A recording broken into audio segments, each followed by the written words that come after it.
نحمدہ ونصلی علی رسول الکریم اما بعد اعوذ باللہ من الشیطان الرجیم بسم اللہ الرحمن الرحیم قل انظروا ماذا فی السماوات والارض وما تغنی الآیات والنذر عن قوم لا یؤمنون فهل ينتظرون الا مثل ایام الذین خلوا من قبلهم قل فانتظروا انی معکم من المنتظرین ثم ننجی رسلنا والذین آمنوا کذالک حقا علینا ننجی المؤمنین قل یا ایہا الناس ان کنتم فی شک من دینی فلا اعبد الذین تعبدون من دون اللہ ولکن اعبد اللہ الذی یتوفاکم وَأُمِرْتُ أَنْ أَكُونَ مِنَ الْمُؤْمِنِينَ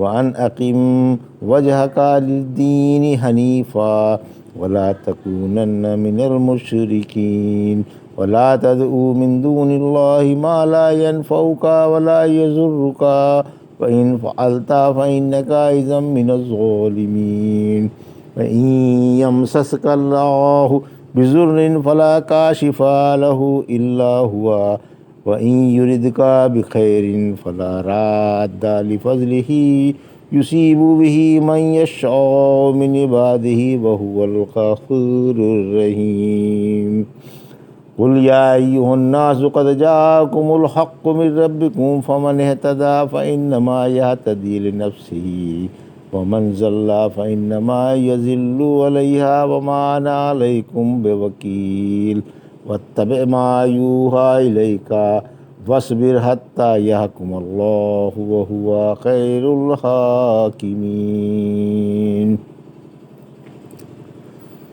ابھی آپ نے سورہ یونس کی آیت 101 سے 109 کی تلاوت سماعت فرمائی۔ ان آیتوں کا ترجمہ اور تفسیر اس طرح ہے: قل انظروا ماذا فی السماوات والارض وما تغنی الآیات والنذر عن قوم لا یؤمنون۔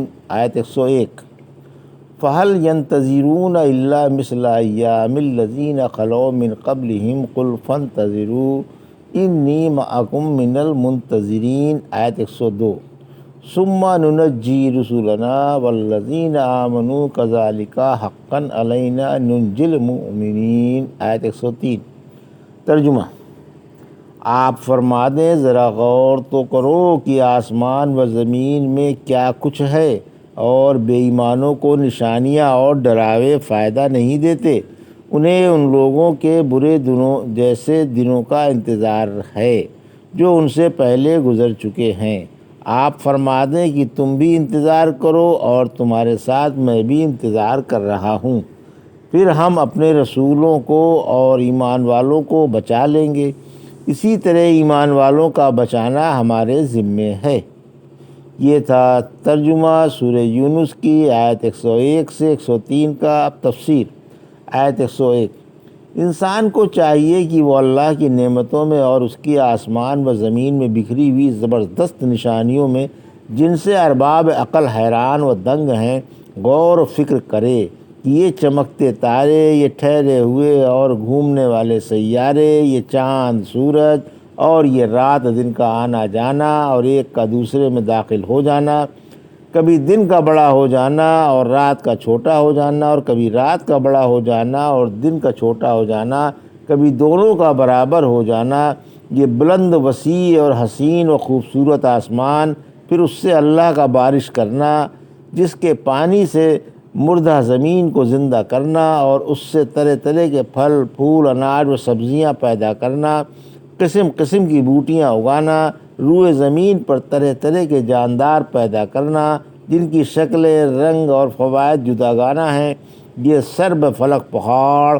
اور زمین دوز، گہرے گہرے غار، یہ میدان و جنگلات اور یہ بنجر قطعات، یہ آبادیاں اور عمارات اور یہ کھنڈرات، پھر یہ سمندر اور اس کے عجیب و غریب پہاڑ جیسی موجیں جو انسان کے قبضے میں ہیں کہ وہ اس میں کشتیاں، موٹر اور جہاز جس طرح چاہیں چلائیں، اور جو انہیں نہایت آرام سے ہزاروں میل کا سفر طے کرا دے۔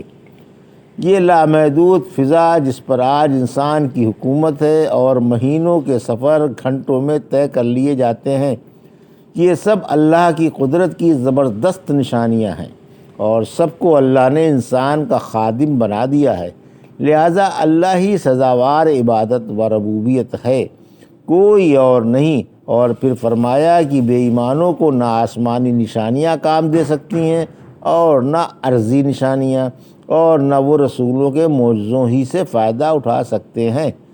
سورہ یونس کی آیت 96 میں فرمایا جن پر آپ کے رب کی بات واجب ہو چکی ہے وہ ایمان لانے والے نہیں۔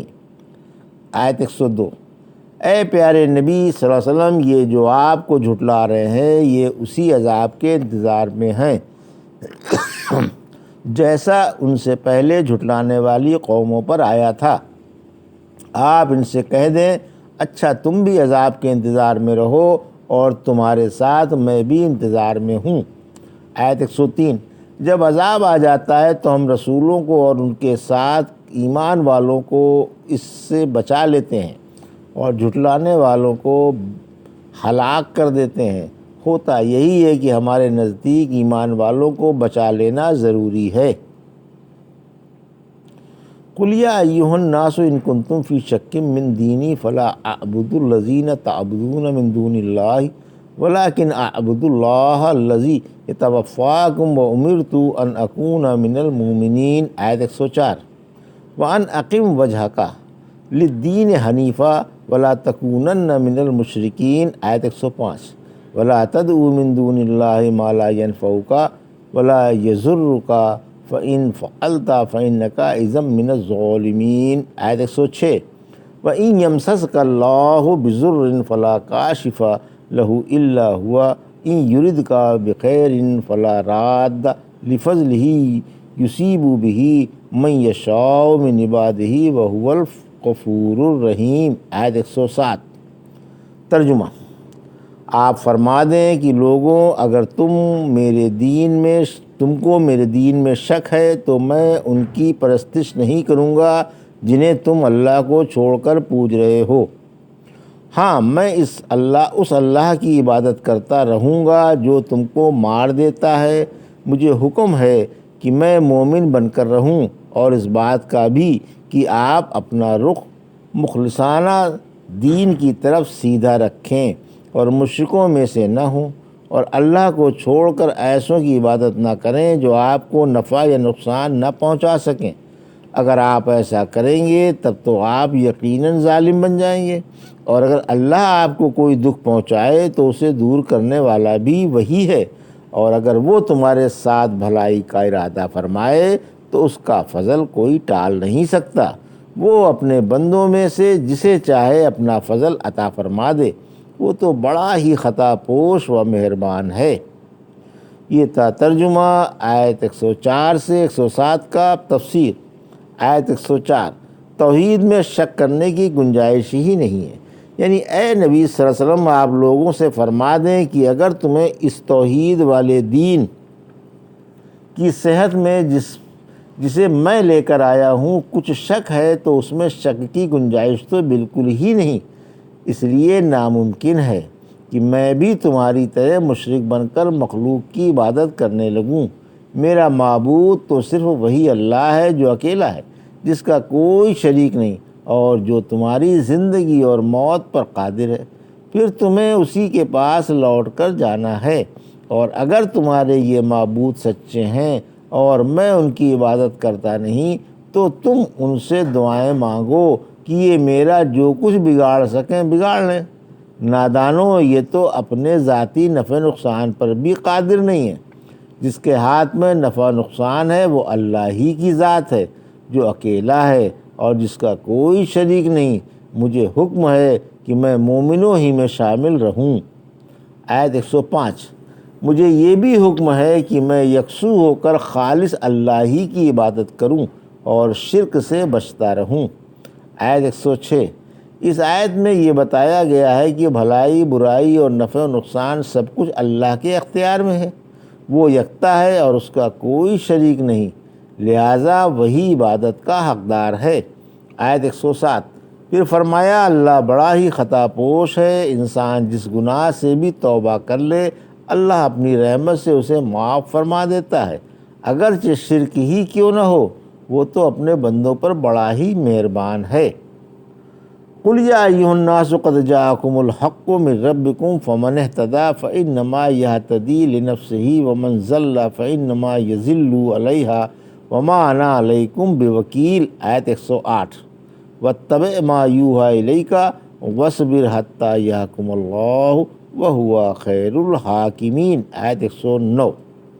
ترجمہ: آپ فرما دیں کہ لوگوں، تمہارے رب کے پاس سے تمہارے پاس حق آ چکا ہے، پھر جو راہ پر آ جائے اسے خود ہی راہ پر آنے کا فائدہ ہوگا، اور جو گمراہ ہو جائے اس کا وبال اسی پر ہوگا، اور میں تم پر کوئی حاکم تو ہوں نہیں۔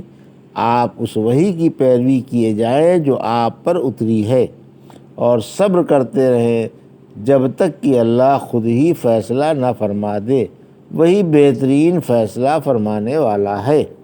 یہ تھا ترجمہ آیت 108 109 کا۔ تفسیر: اسلام قطعی سچا دین ہے۔ پیغمبر علیہ السلام کو حکم ہے کہ آپ لوگوں کو بتا دیں کہ آپ جو دین لے کر آئے ہیں وہ اللہ کی طرف سے ہے اور قطعی سچا ہے، جس کی صداقت میں ذرا سا بھی شبہ نہیں۔ پھر جس نے اسے سینے سے لگایا اور اس پر عمل کیا اس نے راہ پالی اور اس کا فائدہ اسی کی ذات کو ہوگا، اور جس نے اسے ٹھکرا دیا اور اس سچی راہ سے بھٹک گیا اس کا وبال اسی کی ذات پر پڑے گا۔ اللہ کا کچھ نہیں بگڑ سکتا۔ پھر فرمایا کہ میں تم پر کوئی حاکم تو ہوں نہیں کہ تم کو جبریہ مومن بنا دوں، میں تو تم کو محض بیدار کرنے والا ہوں۔ ہدایت و ایمان اللہ کے اختیار میں ہے، آیت 109۔ صبر و استقلال کا حکم، یعنی جو کچھ اللہ نے آپ پر اتارا ہے آپ اسی کو مضبوطی سے پکڑے رہیں اور لوگوں کی مخالفت و تکذیب پر صبر کرتے رہیں جب تک کہ خود اللہ ہی آپ کے اور ان کے درمیان فیصلہ نہ فرما دے۔ وہ اپنی حکمت اور اپنے عدل و انصاف کے ساتھ بہترین فیصلہ کرنے والا ہے۔ الحمدللہ سورہ یونس کی تفسیر بخیر و خوبی تکمیل کو پہنچی۔ اللہ پاک قبول فرمائے اور اسے آخرت کا ذخیرہ بنائے، آمین۔ بارک اللہ لی و لکم فی القرآن الحکیم و نفعنا ایاکم بآیات الذکر الحکیم۔